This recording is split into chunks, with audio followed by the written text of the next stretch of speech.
ஒரு ஊர்ல ஒரு துறவி இருந்தார், புத்த சமய துறவி. அந்த ஊர் மன்னன் அவரை பத்தி கேள்விப்பட்டிருக்கான். ஒரு நாள் புறப்பட்டு போனா, துறவியின் பாதங்களை தொட்டு வணங்கினான். அதுக்கப்புறம் சொன்னான், ஐயா, நான் உங்களை அரண்மனைக்கு அழைச்சிட்டு போறதுக்காக வந்திருக்கிறேன். இனிமே நீங்க இங்க எதுக்கு இருக்கணும் அப்படின்னானா. அவன் மனசுக்குள்ள என்ன நினைப்புன்னா, இவர் எங்க வர போறாரு, நான் ரொம்ப எளிமையானவன், எனக்கு எதுக்கு அரண்மனை வாசம்னு சொல்லி விடுவார் அப்படின்னு நினைச்சிருக்கான். ஆனா அந்த துறவி என்ன பண்ணாரு தெரியுமா? அப்படியா, சரி போகலாம், வா, போய் ஒரு ரதத்தை கொண்டுட்டு வா, அரண்மனைக்கு போகும்பொழுது அதுக்கு தகுந்த மாதிரி ஆடம்பரமா போகணும் அப்படின்னு விட்டாராம். துறவி இப்படி சொன்னதும் அந்த மன்னனுக்கு மனசுக்குள்ள சந்தேகம் வந்துட்டுது. இவர் உண்மையிலேயே துறவி தானா, ஏமாத்து பேர்வழி மாதிரி தெரியுதே அப்படின்னு நினைச்சிருக்கான். இருந்தாலும் இனிமே என்ன பண்றது, சொல்லியாச்சு. ரதத்தை கொண்டுட்டு வந்தான். துறவி ஏறி உட்கார்ந்தார். பக்கத்துல ராஜா. அவரு ரொம்ப உற்சாகமா வரார். இவன் ரொம்ப சோர்ந்து போய் வரான். துறவி மரத்தடியிலேயே வாழ்ந்து பழக்கப்பட்டவர், அரண்மனையில எளிமையா ஒரு இடத்துல உட்காந்துக்குவார் அப்படின்னு நினைச்சான். ஆனா அப்படி இல்லை. அரண்மனைக்கு வந்த உடனே அந்த துறவி அதை கொண்டுட்டு வா, இதை கொண்டுட்டு வான்னு சொல்லி உத்தரவு போட ஆரம்பிச்சுட்டார். அரண்மனையில இருந்தா அரசனை மாதிரி இருக்கணும் அப்படிங்கிறார். ராத்திரி பூரா சௌரியமா தூங்கினார். பகல்ல அரண்மனை தோட்டத்துல உலாவ வேண்டியது, நீச்சல் குளத்துல குளிக்க வேண்டியது, இப்படியே பொழுது போக்கிட்டு இருக்கிறார். அந்த அரண்மனையில துறவி மகிழ்ச்சியா இருக்கிறார். மன்னனால அப்படி இருக்க முடியல. அவருக்கு எந்த கவலையும் இல்லை, இவனுக்கு அரசாங்க கவலைகள். துறவி அப்படி இருக்கிறத இவனால தாங்கிக்க முடியல. ஒரு நாள் அவர்கிட்டயே போய், நான் உங்ககிட்ட கொஞ்சம் பேசணும் நானா. துறவி பார்த்தார். நான் இந்த அரண்மனைக்கு வரும்பொழுதே நீ என்னமோ என்கிட்ட கேட்கணும்னு நினைச்ச, ஏன் கால தாமதம், நீ அனாவசியமா உன்னையே தொந்தரவு பண்ணிட்டு இருக்கிற, நீ கவலையா இருக்கேங்கிறது எனக்கு புரியுது. நான் மரத்தடியில இருந்தப்ப கூட என்னை அடிக்கடி சந்திச்சுக்கிட்டு இருப்ப, ஏதாவது விளக்கம் கேட்கறது உண்டு. இங்க வந்த பிறகு என்னை சந்திக்கிறது கூட அபூர்வமா போயிட்டுது. நீ இப்போ என்ன கேட்க போறேங்கிறது எனக்கு தெரியும், இருந்தாலும் கேள் அப்படின்னாராம். வேற ஒண்ணும் இல்லைங்க, இப்போ உங்களுக்கும் எனக்கு என்ன வித்தியாசம், ரெண்டு பேரும் அரண்மனையில தான் இருக்கிறோம். நீங்க மகிழ்ச்சியா இருக்கிறீங்க, நான் அப்படி இருக்க முடியல. இவ்வளவுக்கும் நீங்க முன்னாடி இருந்தது மாதிரி இல்லை. தினமும் தங்க தேர் கேட்கறீங்க, உயர்தரமான ஆடைகள் அணியிறீங்க, சுவையான சாப்பாடு. இப்படி இருக்கிறப்போ உங்களுக்கு எனக்கு என்ன வித்தியாசம்? இதுதான் மன்னனுடைய கேள்வி. இதுக்கு பதில் சொல்றேன், என் கூட புறப்பட்டு வா, இந்த நகரத்துக்கு வெளியில போவோம் அப்படின்னு சொல்லி அரசனை கூப்பிட்டுக்கிட்டு ஊர் எல்லைக்கு சேர்ந்தார் துறவி. அங்க போய் சொன்னார், இத பாருப்பா, இந்த இடத்த தான் தேடிட்டு இருந்தேன். இனிமே நான் திரும்பி வர போறதில்ல. நீ என்னோட வர்றியா, திரும்பி போறியா அப்படின்னார். நான் எப்படிங்க உங்க கூட வர முடியும்? என்னுடைய நாடு, என்னுடைய சொத்துக்கள், மனைவி, மக்கள் எல்லாத்தையும் விட்டுட்டு எப்படிங்க வர்றதுன்னா. இப்ப அந்த துறவி சொன்னார், இப்ப வித்தியாசத்தை தெரிஞ்சுக்கிட்டியா? நான் அரண்மனையில இருந்தேன், எல்லா வித பொருள்களும் உடையவனா இருந்தேன், ஆனா எதையும் சொந்தம் கொண்டாடுறவனா இருக்கல. ஆனா நீ அப்படி இல்லை, எல்லாத்தையும் சொந்தம் கொண்டாடிட்டு இருக்கிற. இதுதான் நமக்குள்ள வித்தியாசம் அப்படின்னு சொன்னார். அரண்மனை ஆடைகளை அப்படியே கலைஞர் அரசங்கிட்ட கொடுத்தார். உன்னுடைய ஆடைகளை நீயே வச்சுக்கோன்னார். அவர் பாட்டுக்கு நடந்து போனார், திரும்பியே பார்க்கல. அரசனுக்கு அப்பதான் தன்னுடைய அறியாமை விளங்குச்சான். இதுல இருந்து நாம புரிஞ்சுக்க வேண்டியது என்னன்னா, இந்த உலகத்துல எத்தனையோ பொருள்கள், அதையெல்லாம் முறையா பயன்படுத்தினா மகிழ்ச்சி. அதை விட்டுட்டு அதுக்கெல்லாம் சொந்தம் கொண்டாட ஆரம்பிச்சா கவலை. நம்ம ஆட்கள் சொந்தம் கொண்டாடுற விதமே இன்னைக்கு பார்த்து முட்டாள்னு திட்டி போடுறீங்க, நாளைக்கு மறுபடியும் அவர்கிட்ட போய், நேத்திக்கு உன்னை முட்டாள்னு சொல்லிவிட்டேன், அந்த வார்த்தையை திருப்பி கொடு, வாங்கிட்டு போயிடுறேன் அப்படின்னு நான் சொல்ல முடியும்? அவன் கோபக்காரனா இருந்தா நேத்திக்கு அதை வேற விதமா உங்களுக்கு திருப்பி கொடுத்துருப்பான். உலகத்துல எவ்வளவோ ஜீவராசிகள் இருக்கு, அதுக்கெல்லாம் வாய் இருக்குது. அந்த வாயெல்லாம் எதுக்கு உபயோகம்? சாப்பிட்றதுக்காக. ஆனா நமக்கு இருக்கிற வாய் சாப்பிட்றதுக்காக மட்டும் இல்லை, பேசுறதுக்காகவும் தான். பேச முடியலன்னா வாய் இருந்தா கூட அது வாயில்லா ஜீவன் தான். ஒரு பையனை பார்த்து அது வாய் உள்ள புள்ள பொழைச்சிக்கும் அப்படின்னா, மற்ற பையன்களுக்கெல்லாம் முகத்துல வாயே இல்லைன்னு அர்த்தம். அப்படி இல்லை, அந்த பையன் கொஞ்சம் கெட்டிக்காரத்தனமா பேசுவான்னு அர்த்தம். அதனால எப்படி பேசணும் அப்படிங்கிறத நாம முக்கியமா தெரிஞ்சுக்கணும். இதுக்கு 8 விதமான குறிப்புகளை நம்ம பெரியவங்க சொல்லியிருக்கிறாங்க. பேச்சுக்கு 8 அங்கங்கள் உண்டு அப்படின்னு அவங்க சொல்றாங்க. அதெல்லாம் என்னென்ன அப்படின்னா, உண்மை, நன்மை, அன்பு, நிதானம், இனிமை, ஆழம், சமயம் அறிதல், சபை அறிதல். இந்த 8 தன்மையும் பேச்சில் இருக்கணுமா. இதையே கொஞ்சம் விவரமா சில பேர் போர்டில் எழுதி வச்சிருப்பாங்க. அதாவது எழுத்துலயாவது அதெல்லாம் இருக்கட்டுமே அப்படின்னு நினைச்சு நீங்க கூட சில இடங்கள்ல இதை பார்த்திருக்கலாம். அதாவது உண்மையே பேசுக, நன்மையே பேசுக, அன்பாக பேசுக, நிதானமாக பேசுக, இனிமையாக பேசுக, ஆழமுடையதாக பேசுக, சமயமறிந்து பேசுக, சபையறிந்து பேசுக, இப்படி எழுதி வச்சிருப்பாங்க. இந்த 8 அம்சமும் சரியா பொருந்தி இருந்தாதான் அது பேச்சு. மற்றதெல்லாம் பேச்சாயிடாது. பேச்சு ஒரு சிறந்த கலை. எல்லாத்தையும் விட பேசாம இருந்தும் பழகணும், அது ரொம்ப முக்கியம். உண்மையே பேசணும். சத்தியத்துக்கு மதிப்பு கொடுக்கறவங்கள தான் சரித்திரம் மதிக்கும். உண்மை பேசினா மட்டும் போதாது, அந்த உண்மையில நன்மை கலந்துருக்கணும். கொலகாரனுக்கு பயந்துக்கிட்டு ஒருத்தன் உங்க வீட்டுக்குள்ள ஒளிஞ்சிருக்கிறான். அந்த முரட்ட ஆசாமி கையில அறிவாளோட வந்து அவங்க வந்தானான்னு உங்ககிட்ட கேட்கறான்னு வச்சுங்க. உண்மைதான் உயர்வு தரும் அப்படின்னு நினைச்சுக்கிட்டு, ஆமா உள்ளதான் இருக்கிறான், அடுப்பங்கரையில குதிருக்கு பின்னாடி உட்காந்துருக்கிறான், போய் பிடிச்சிட்டு போங்க அப்படின்னு சொல்லுவீங்க. அது நன்மை இல்லாத உண்மை. அதனால பிரயோஜனம் கிடையாது. அதே மாதிரி உங்க பேச்சில் அன்பு இருக்கணும், நிதானம் இருக்கணும், இனிமை இருக்கணும், சிந்தித்து பேசணும், சமயம் அறிந்து பேசுறதும் முக்கியம். அதை பத்தி நமக்கு வேற யாரும் சொல்லி கொடுக்க வேண்டியதில்லை. எந்த நேரத்துல யாருக்கிட்ட எப்படி பேசினா காரியம் நடக்கும் அப்படிங்கிறது நமக்கு நல்லா தெரியும். அது கைவந்த கலை. அவையறிந்து பேசுற திறமை பேச்சாளர்களுக்கு ரொம்ப அவசியம். அது இல்லைன்னா நிலைமை பரிதாபமாயிடும். ஒரு பேச்சாளர் ரொம்ப மும்முரமா பேசிக்கிட்டே இருந்தாராம். ரொம்ப நேரம் நிறுத்தவே இல்லை, பேசிக்கிட்டே இருக்கிறார். சபையில இருந்தவங்க எல்லாம் ஒவ்வொருத்தரா எழுந்திரிச்சு போய்கிட்டே இருக்கிறாங்க. கடைசியில 2 பேர் தான் அக்கறையா பேசுறவரை கவனிச்சுட்டு உட்காந்துருந்தாங்களாம். மேடையில பேசிக்கிட்டு இருந்தவர் அவங்கள பார்த்து சொன்னாராம், எனக்கு கூட்டம் முக்கியம் இல்லை, எவ்வளவு பேர் என் பேச்சை கேட்கறாங்க அப்படிங்கிறது முக்கியம் இல்லை. நீங்க 2 பேராவது ஊக்கமா என்னை கவனிச்சுக்கிட்டு உட்காந்துருக்கிறீங்க, அது போதும். உங்களுக்காகவே நான் பேசிக்கிட்டு இருக்கிறேன் அப்படின்னார். இதை கேட்டதும் உட்கார்ந்துருந்த 2 பேர்ல ஒருத்தர் எழுந்திருச்சு, அப்படி இல்லைங்க, நாங்க 2 பேரும் நீங்க பேசி முடிச்ச உடனே தொடர்ந்து பேச வேண்டிய ஆளுங்க, அதுக்காக தான் காத்துக்கிட்டு இருக்கிறோம், சீக்கிரம் முடிங்க. அம்மாவுக்கு எப்போதுமே பிள்ளைங்கள் அம்மா பக்கம் தான் இருக்கும். அம்மா பிள்ளைங்க தான் அதிகம். இதுல ஒரு பெரிய நீதிபதி இருந்தார், சென்னையில். உண்மையா நடந்தது. சென்னையில ரொம்ப காலத்துக்கு முன்னாடி, காந்தி இருந்த காலத்துல சென்னையில ஒரு நீதிபதி. அவர் ஒரு நாள் கோர்ட்லாம் விட்டு ரொம்ப கஷ்டப்பட்டு ராத்திரி சும்மா போய் உடனே வீட்டுக்கு வரல. கோர்ட்டினுடைய நடவடிக்கை முடிஞ்சு வீட்டுக்கு வராமல் போய் எங்கெங்கேயோ போய் சுற்றிவிட்டு அந்த நண்பர்களோடு அப்படி உல்லாசமாக அப்படி கொண்டாடிவிட்டு நடுராத்திரிக்கு வந்திருக்கிறாரு வீட்டுக்கு 1 மணிக்கு. அப்போ அந்த வயசான அம்மா வாசல்லையே காத்துக்கிட்டு இருக்கு. உள்ளே போச்சு நீதிபதி இன்னும் வந்து சேரலேன்னு வாசல்லையே நின்றுட்டு இருந்துதான். அப்போ அது வந்த உடனே பலார்னு அரைஞ்சுவிட்டாங்களாம் அந்த அம்மா. ஏன்டா அவ்வளோ தூரம் எங்கே போனேன், என்னதான் நீதிபதியாக இருந்தாலும் அவங்களுக்கு உள்ள தானே, பலார்னு அரைஞ்சுவிட்டாங்க. உடனே அவர் கலங்கி போய் அழுதாராம். மறுநாள் கேட்டிருக்காங்க அந்த பக்கத்தில் இருந்தவங்க, ஏன் நீ பெரிய நீதிபதி, பெரிய பதவியில் இருக்க, அதனால உன்னை அவங்க அம்மா அடிச்சிட்டாங்கன்னு அழுதியா அப்படின்னு கேட்டாங்களாம். அப்போ அவர் சொன்னாராம் நீதிபதி, இல்லை நான் இது மாதிரி எங்கள் அம்மா கிட்ட அடிக்கடி அடி வாங்குவேன், எப்போதும் அவங்க அடிக்கிற அடி பலமாக விழும், இப்போ அவங்க அடித்தது எனக்கு வலிக்கவே இல்லை, அந்த அளவுக்கு அவங்களுக்கு வயசாகிட்டுதே, பலம் குறைஞ்சிட்டுதேன்னு நினச்சி அழுதேன் அப்படின்னு. அதுதான் புள்ள அம்மா பேரில் உள்ள. இப்போ ராமர் லட்சுமணர் கதை சொல்லுவாங்க. அதாவது ராமரும் பரதனும் பந்து விளையாடிக்கிட்டு இருந்தாங்களாம். சின்ன வயசில் பந்து விளையாடிட்டு இருந்தாங்களாம். உடனே ராமர் வந்தாராம். வந்து கோசலை அவங்க அம்மா கோசலை மடியில் சோர்ந்து போய் உட்காந்தாராம். சந்தோஷமாக உட்காந்துருக்காரு. அப்போ அந்த கோசலை அம்மா கேட்டாங்களாம், ஏன்ப்பா அப்படி இவ்வளவு சந்தோஷமாக இருக்கே, என்ன காரணம் அப்படின்னு கேட்டிருக்காரு. அப்படின்னு அந்த அம்மா கேட்டிருக்கு. ராமன் சொன்னான்னா, என் தம்பியோட நான் பந்து விளையாண்டுக்கிட்டு இருந்தேன், பரதன் அவன் ஜெயிச்சுட்டான், நான் தோத்துட்டேன், என்னை அவன் ஜெயிச்சுட்டான், அவனுடைய வெற்றி எனக்கு சந்தோஷமாக இருக்குது, தம்பியோட வெற்றி, அதனால் நான் சந்தோஷமாக இருக்கேன்னு சொல்லியிருக்கேன். அந்த அம்மாவுக்கு ரொம்ப சந்தோஷம், தம்பி ஜெயிக்கிறாங்கிறத பற்றி அண்ணன் சந்தோஷப்படுறானே அப்படின்னு. கொஞ்ச நேரத்தில் பரதன் வந்திருக்கான். அவன் சோர்ந்து போய் கலங்கி போய் அதே அம்மா மடியில் உட்காந்துருக்கான். நீ ஏப்பா நீ தான் ஜெயிச்சுட்டியாமே, நீ என்னத்துக்கு வருத்தப்பட்டுக்கிட்டு வர அப்படின்னு கேட்டிருக்கேன் அந்த அம்மா. அப்போ பரதன் சொன்னானா, நான் ஜெயிக்கணுங்கிறதுக்காக அண்ணன் விட்டு கொடுத்தாரு, தோத்துட்டாரு, அதனால் எனக்கு வருத்தமாக இருக்குது, உண்மையில் அவர் தான் ஜெயிச்சிருக்க வேண்டியது, எனக்காக விட்டு கொடுத்தாரு, அதனால் நான் வருத்தப்படுறேன்னா. அப்போ அந்த அம்மா சொல்லிச்சான், இப்படி தான் தம்பியினுடைய வெற்றி அண்ணனை சந்தோஷப்படுத்துது, அண்ணனுடைய தோல்வி தம்பியை வருத்தப்பட வைக்குது, இப்படி தான் இருக்கணும், அண்ணன் தம்பின்னா அப்படி தான் குடும்பத்தில் இருக்கணும்னு சொல்லி அந்த அம்மா சொன்னதாக சொல்லுவாங்க. பஸ்ஸில் ரெண்டு பெண்கள் வந்துகிட்டு இருந்தாங்களாம். பஸ்ஸு பிரயாணம். ஒருத்தன் என்ன பண்ணியிருக்கான், ஒரு சின்ன பையனை கொண்டு வந்தானா. ஒரு சின்ன பையன் பக்கத்தில் இருக்கான். ஒரு பெரியவர் கேட்டிருக்காரு, யாருப்பா அந்த பையன் அப்படின்னு கேட்டிருக்காரு.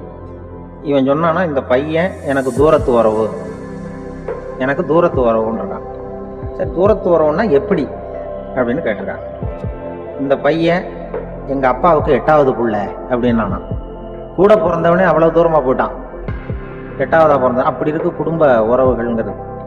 மனுஷனுக்கு வேல்யூ விஞ்ஞானம் எப்படி போட்டிருக்குன்னா, ஒரு மனித உடம்புல இருக்கிற கால்சியத்தை மட்டும் தனியாக எடுத்தால் ஒரு சின்ன ரூமுக்கு வெள்ளையடிக்கலாமா. ஒரு மனுஷ உடம்புல இருக்கிற பாஸ்பரஸை மட்டும் தனியாக எடுத்தால் ஒரு 40 நெருப்பு வச்சு தயார் பண்ணலாம். ஒரு மனுஷ உடம்புல இருக்கிற இந்த கொழுப்பு சத்தை மட்டும் தனியாக எடுத்தால் ஒரு 7-8 சோப்பு கட்டி தயார் பண்ணலாம். அது மாதிரி ஒரு மனுஷ உடம்புல இருக்கிற இரும்பு சத்தை மட்டும் தனியாக எடுத்தால் ஒரு 2 அங்குல ஆணி 2 செய்யலாம். இவ்வளவுக்கும் விலை போட்டால் 42 ரூபா 50 காசு. இதுதான் மனுஷனுக்கு விஞ்ஞானம் போட்டிருக்கிற விலை. அது எப்போ அது ஒசரும்னா அவன் மனுஷனாக இருக்கிற வரைக்கும் இருக்கிறப்ப. அதுவும் செத்து போனால் அதுவும் கிடையாது, செத்து போனால் அதுவும் குறைஞ்சிரும். மிருகங்களுக்கெல்லாம் அப்படி இல்லை, செத்ததுக்கு அப்புறம் விலை கூடும். அங்கெல்லாம் எல்லா ஊர்லேயும் பார்த்தீங்கன்னா உயிர் கோழி 50 ரூபா, உரிச்ச கோழி 60 ரூபான்னு போட்டிருக்கோம். செத்ததுக்கு அப்புறம் 10 ரூபா அதிகம். மனுஷனை வந்து நீ உயிர் மனுஷன் 42 ரூபா 50 காசு, செத்ததுக்கு அப்புறம் 52 ரூபான்னா நீயே வச்சுக்கிடாது, எனக்கு எது கண்டு போடும். அவன் வந்து எப்போ அவனுக்கு வேல்யூ கூடும்னா மனிதனாக வாழும்பொழுது தான் வேல்யூ கூடும். குடும்பத்தில் வந்து அந்த பாசத்தோடு வாழணும்னு கடவுள்கிட்ட கேட்டு சொன்னாங்களே, அதுதான். இந்த சமூகங்கிறதும் ஒரு பெரிய குடும்பம் தான். அதனால தான் இந்த நாட்டுக்குள்ள பெருமையை எல்லாரும் ஒற்றுமையாக இருந்தால் எதையும் சாதிக்கலாம்ங்கிறது தான் இந்த நாட்டுக்குள்ள பெருமை. அப்படி நிரூபிச்சோம். அதனால சமூகம்ங்கிறதும் ஒரு குடும்பம் மாதிரி இருக்கிறது தான் பெருசு.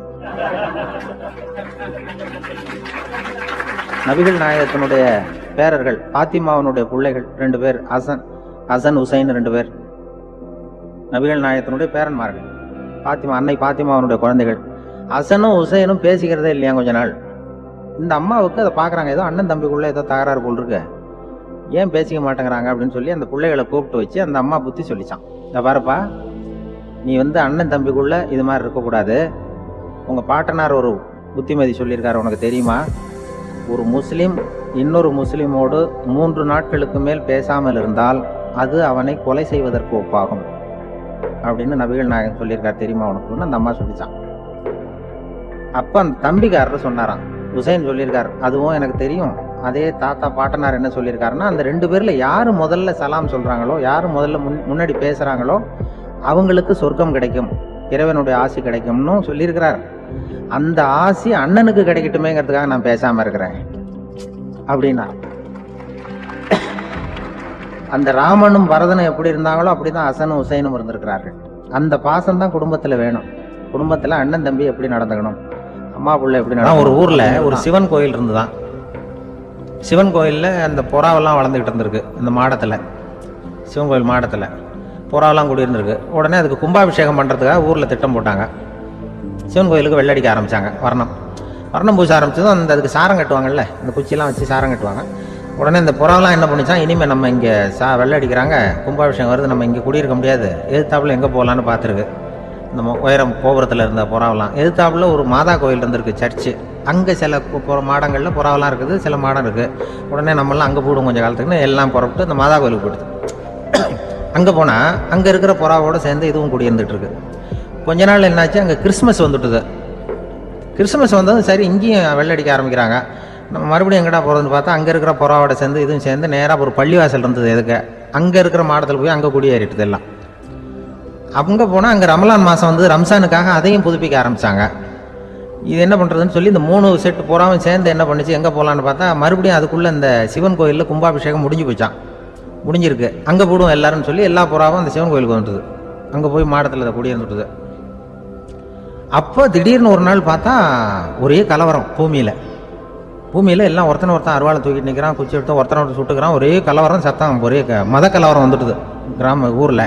அப்போ புறாவெல்லாம் மாடத்தில் இருந்துக்கிட்டு ஒரு குஞ்சு புறா அவங்க அம்மாட்ட கேட்டுதான், இது என்ன, இந்த மனுஷனுக்கு என்னாச்சு, அவன் கத்தியை தூக்கிட்டு நிற்கிறானே அப்படின்னு கேட்டுதான். ஒரு குஞ்சு புறா அவங்க அம்மாட்ட கேட்டுதான். அம்மா புறா. இப்போ அந்த புறா சொல்லிச்சான், மனுஷனுக்கு இப்போ மதம் பிடிச்சிருக்கு, அதான் கத்தியை தூக்கிட்டு நிற்கிறான் அப்படின்னு இருக்கு. இப்போ நமக்கெல்லாம் பிடிக்கலையே அப்படின்னு தான். அப்போ அந்த புறா சொல்லிச்சான், அந்த பாருமா, நாம் வந்து இந்த சிவன் கோயிலில் இருந்தாலும் நமக்கு புறான்னு தான் பேர், இந்த மாதா கோயிலுக்கு போனாலும் நமக்கு புறான்னு தான் பேர், பள்ளிவாசலுக்கு போனாலும் நமக்கு புறான்னு தான் பேர். இந்த மனுஷன் அப்படி இல்லை. அவன் இங்கே இருக்கிற வரைக்கும் இந்துன்னு சொல்லுவான், அங்கே மாதா கோயில் இருந்தான்னா கிறிஸ்தவன்னு சொல்லுவான், பள்ளிவாசலில் இருந்தான்னா முஸ்லீம்னு சொல்லுவான். அப்போ குஞ்சு புறா, அது என்ன இப்படி பண்ணுறாங்க மனுஷங்க, இப்போ அவங்கள விட நம்ம வசதி போல் இருக்க, நம்ம தேவலாம் போல் இருக்க அப்படின்னு தான் அந்த குஞ்சு புறா. அப்போ அந்த தாய் புறா சொல்லிச்சான், உண்மைதான், அதனால தான் நம்ம மேலான இடத்துல இருக்கிறோம், அவன் கீழே நிற்கிறான் இன்னமும் அப்படின்னு சொல்லிச்சான். இதுதான் அந்த குடும்பம்ங்கிறது, சமுதாயம்ங்கிறது ஒரு பெரிய குடும்பம். அது இந்த புறாகிட்டேருந்து மனுஷன் கற்றுக்க வேண்டியிருக்கு. அப்படி இருக்குது இன்றைக்கி மனுஷனுடைய நிலைமை. அதை புரிஞ்சுக்கணும். அப்படி தான் ஒவ்வொரு இதுலேயும் நாம் நடந்து கொள்ள வேண்டியிருக்குது. மிருகங்கள்கிட்டேருந்து கற்றுக்கிற 2 பெண்கள் பக்கத்து பக்கத்தில் உட்காந்துருக்காங்க. அந்த கண்டக்டரை கூப்பிட்ருக்காங்க, இங்கே வாயா அப்படின்னு அந்த ஒரு அம்மா கூப்பிட்ருக்கு. என்னம்மா அப்படின்ட்டுருக்கார். இந்த ஜன்னலை திறந்து விட்டு போ அப்படின்னு. சரின்னு பக்கத்தில் இருந்த ஜன்னலை திறந்து விட்டு அவர் போயிட்டார். பக்கத்தில் இருந்தம்மா உடனே இங்கே வாயா மறுபடியும் வாயான்னு கூப்பிட்ருக்கு. என்ன இந்த ஜன்னலை மூடி விட்டு போ அப்படின்ட்டுருக்கு. மூடி விட்டு போனார். மறுபடியும் அந்த முன்னாடி கூப்பிட்டது வாமா வாயா வாயான்னு மறுபடியும் கண்டக்டரை கூப்பிட்டு, என்ன இந்த பார், இந்த ஜன்னலை நீ மூடி வச்சின்னா நான் மூச்சு திணறி செத்து போடுவேன். அப்புறம் உடனே பக்கத்தில் இருந்தம்மா தபாரியா அந்த அம்மா பேச்சை கேட்டுட்டு நீ திறந்து வச்சின்னா நான் குளிர் தாங்காமல் செத்து போடுவேன் அப்படின்னு. அவர் தலையை பிச்சுக்கிறார் கண்டக்டர். என்னடா பெரிய ரொம்ப போச்சேன்னு, கொஞ்சம் தூரம் பிரயாணம் இதில் கூட அட்ஜஸ்ட் பண்ணி போகக்கூடாதா அப்படின்னு. அப்போ அந்த பஸ்ஸில் பின்னாடி ஒருத்தன் கடைசி சீட்டில் வெயில் தாங்காமல் சட்டையெல்லாம் கட்டி போட்டுட்டு ஒரு கிராமத்து ஆள் பீடி குடிச்சிட்டு வரான். அவர் கூப்பிட்ருக்கான் அந்த ஆள், அந்த கண்டக்டர் இங்கே வாயா அங்கே என்ன தகராறு அப்படின்னு. அந்த எதிர்த்து வீட்டுக்காரன் வந்தானே முன்னாடி பஞ்சாயத்துக்கு, அது மாதிரி கண்டக்டர் இங்கே வாயா, அவன் ஏன் நீ என்ன சொல்ல போகிற அப்படின்ட்டு வந்திருக்கான். நீ சட்டையெல்லாம் கட்டி போட்டு பீடி குடிக்கிறான், பீடி புகையை ஊதி விட்டு அங்கே என்ன தகராறு அப்படின்னு கேட்டிருக்கான். ஒன்றும் இல்லையா, அந்த அம்மா ஜன்னலை திறந்தா செத்து போவேங்கிறது, இந்த அம்மா ஜன்னலை மூடுனா செத்து போவேங்கிறது, நான் என்னையா பண்ணுறது ஒரு ஆள், இதுக்கு ஏன் ஏன் கவலைப்படுறேன், நான் சொல்கிறத கேள், நான் தீர்த்து வைக்கிறேன் பிரச்சனையை அப்படின்னு சொல்லிவிட்டு பீடியை எடுத்துவிட்டு புகையை ஊதிவிட்டு சொன்னானா, கொஞ்ச நேரம் அந்த ஜன்னலை மூடி வை, அந்த அம்மா செத்து போவோம், அப்புறம் திறந்து வை, இந்த அம்மா செத்து போவோம், நாம் நிம்மதியாக போகலாம் அப்படின்னு சொல்லிட்டு பீடி குடிக்க ஆரம்பிச்சிட்டான். அவருக்கு கோவம் வந்துட்டுது கண்டக்டருக்கு. உனக்கு என்னையா நீ பாட்டுக்கு சொல்லிட்டு போடுவ, அந்த 2 அம்மாவும் செத்து போச்சுன்னா அவங்க வீட்டுக்காரனுக்கெல்லாம் யார் பதில் சொல்கிறது அப்படின்னா, கவலையே படாத, 2 பேருக்கும் நான் தான் வீட்டுக்காரன். அதனால தான் அந்த யோசனையை சொன்னேன் அவங்ககிட்ட. அப்புறம் இதுதான் இந்த ஒன்றுக்கு மேலே போச்சுன்னா அது இயற்கைக்கு விரோதம், இப்படிலாம் ஆகும். அதனால தான் அவன் அவ்வளவு ஒன்றுமே வேண்டான்ட்டு கடைசி பெஞ்சு இதில் போய் சீட்டில் உட்காந்துக்கிட்டான். அப்படி அது இயற்கையை புரிஞ்சுக்கிட்டு வாழணுங்கிறது முக்கியம். குடும்பத்தில் கணவனுடைய பங்கு என்ன, மனைவியினுடைய பங்கு, குழந்தை குட்டிகள்லாம் சொல்லுவாங்க. அப்படி இருக்கணும். கணவன்கிறவனுக்கு நிறைய சகிப்புத்தன்மை தேவைப்படுது. மனித நேயம்ங்கிறத பற்றி சொல்லுவாங்க. மனித நேயம் ஏன்னா ஒரு கணவன் கணவனாக இருக்கணும், மனைவி மனைவியாக இருக்கணும். ஒரு மனுஷன் இன்னைக்கு மனிதனாக இல்லை, மனித நேயம் குறைஞ்சி போச்சு, எது குடும்ப உறவுகள்லாம் ரொம்ப மாறி போச்சுன்னு சொல்லலாம். இப்போ நாகரிகத்தில் அப்படி தான் இருக்குது. ஒரு இதில் கரையில் குதிருக்கு பின்னாடி உட்காந்துருக்கிறான், போய் பிடிச்சிட்டு போங்க அப்படின்னு நான் சொல்லுவீங்க. அது நன்மை இல்லாத உண்மை, அதனால பிரயோஜனம் கிடையாது. அதே மாதிரி உங்க பேச்சில் அன்பு இருக்கணும், நிதானம் இருக்கணும், இனிமை இருக்கணும், சிந்தித்து பேசணும், சமயம் அறிந்து பேசுறதும் முக்கியம். அதை பத்தி நமக்கு வேற யாரும் சொல்லி கொடுக்க வேண்டியதில்லை. எந்த நேரத்தில் யாருக்கிட்ட எப்படி பேசினா காரியம் நடக்கும் அப்படிங்கிறது நமக்கு நல்லா தெரியும். அது கைவந்த கலை. அவையறிந்து பேசுற திறமை பேச்சாளர்களுக்கு ரொம்ப அவசியம். அது இல்லைன்னா நிலைமை பரிதாபமாயிடும். ஒரு பேச்சாளர் ரொம்ப மும்முரமா பேசிக்கிட்டே இருந்தாராம். ரொம்ப நேரம் நிறுத்தவே இல்லை, பேசிக்கிட்டே இருக்கிறார். சபையில் இருந்தவங்க எல்லாம் ஒவ்வொருத்தரும் எழுந்திரிச்சு போய்கிட்டே இருக்கிறாங்க. கடைசியில 2 பேர் தான் அக்கறையா பேசுறவரை கவனிச்சுட்டு உட்காந்துருந்தாங்களாம். மேடையில பேசிக்கிட்டு இருந்தவர் அவங்கள பார்த்து சொன்னாராம், எனக்கு கூட்டம் முக்கியம் இல்லை, எவ்வளவு பேர் என் பேச்சை கேட்கறாங்க அப்படிங்கிறது முக்கியம் இல்லை, நீங்க 2 பேராவது ஊக்கமா என்னை கவனிச்சுக்கிட்டு உட்காந்துருக்கிறீங்க, அது போதும், உங்களுக்காகவே நான் பேசிக்கிட்டு இருக்கிறேன் அப்படின்னார். இதை கேட்டதும் உட்கார்ந்துருந்த 2 பேர்ல ஒருத்தர் எழுந்திருச்சு, அப்படி இல்லைங்க, நாங்க 2 பேரும் நீங்க பேசி முடிச்ச உடனே தொடர்ந்து பேச வேண்டிய ஆளுங்க, அதுக்காக தான் காத்துக்கிட்டு இருக்கிறோம், சீக்கிரம் முடிங்க. ஒரு மனுஷனை பார்த்து என்கிட்ட வாலாட்டாதே அப்படின்னு சொன்னா அவன் நம்ம கிட்ட ஏதோ வம்புக்கு வர்றான்னு அர்த்தம். ஒரு நாயை பார்த்து யாரும் என்கிட்ட வாலாட்டாதே அப்படின்னு சொல்றது இல்லை. ஏன்னா நாய் வாலாட்டுனா அது நம்ம கிட்ட தன்னுடைய நன்றியை தெரிவிக்கிறதாக நினைச்சுக்கிட்டு இருக்கிறோம். ஆனா அது அப்படி இல்லை அப்படின்னு சொல்றாங்க அது சம்பந்தமான நிபுணர்கள். ஒரு நாய் தன்னுடைய வாலை இந்த பக்கமும் அந்த பக்கமுமா இப்படியும் அப்படியும் ஆட்டிக்கிட்டு இருந்தா அது பதட்டத்துல கூட இருக்கலாம். நாய் நட்பா இருந்தாலும் வாலாட்டும், ஆத்திரத்துல இருந்தாலும் வாலாட்டும், கோபத்துல இருந்தாலும் வாலாட்டும், குழப்பத்துல இருந்தாலும் வாலாட்டும், மகிழ்ச்சியா இருந்தா கூட அது வாலாட்டும். அதை நாம தப்பா புரிஞ்சுக்கிட்டு அதுகிட்ட போய் மாட்டிக்க கூடாது. நாயை பத்தி எனக்கு நல்லா தெரியும் அப்படின்னு சொல்றவங்க கூட அதுகிட்ட கடி வாங்கிட்டு நிக்கிறது உண்டு.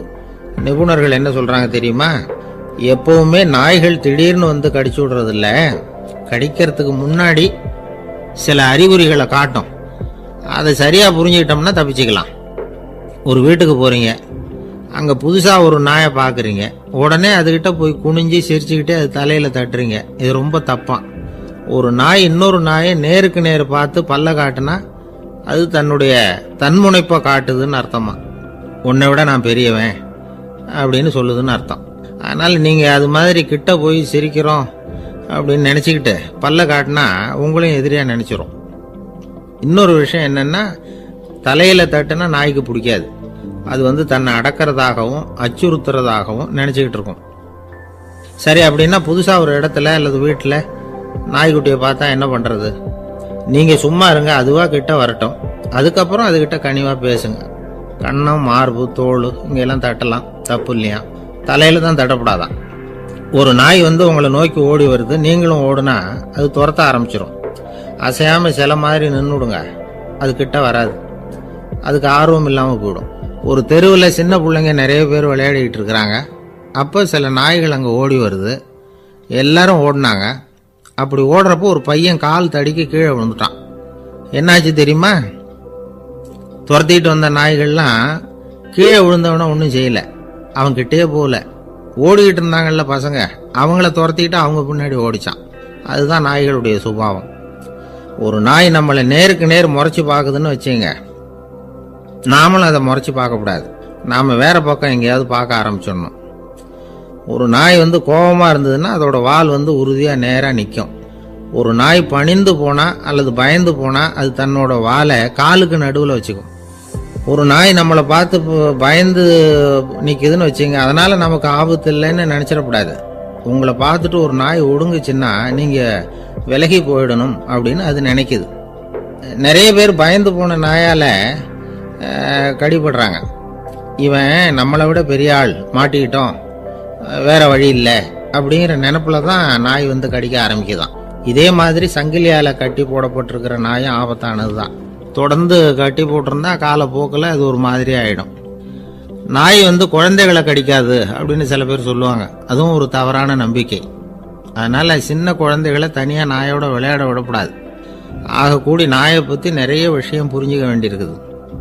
ஒருத்தர் தன்னுடைய நண்பர் வீட்டுக்கு போயிருந்தார். அவசியம் எங்கள் வீட்டில் சாப்பிட்டுட்டு தான் போகணும் அப்படின்னு ரொம்ப அன்பாக சொல்லிவிட்டார். அதை மீற முடியல இவரால். சரின்னு உட்காந்துட்டார். சாப்பாடு போட்டாங்க, சாப்பிட ஆரம்பித்தார். அவங்க வீட்டில் கட்டி போட்டிருந்த நாய்க்குட்டி இவர் சாப்பிட்றத முறைச்சி பார்த்துது. ஏன் இப்படி என்ன அது முறைச்சி பார்க்குது உங்கள் வீட்டு நாய்க்குட்டி அப்படின்னு இவர் கேட்டார். அப்போ அவங்க சொன்னாங்களாம், அதுகிட்ட ஒரு கெட்ட பழக்கம்ங்க,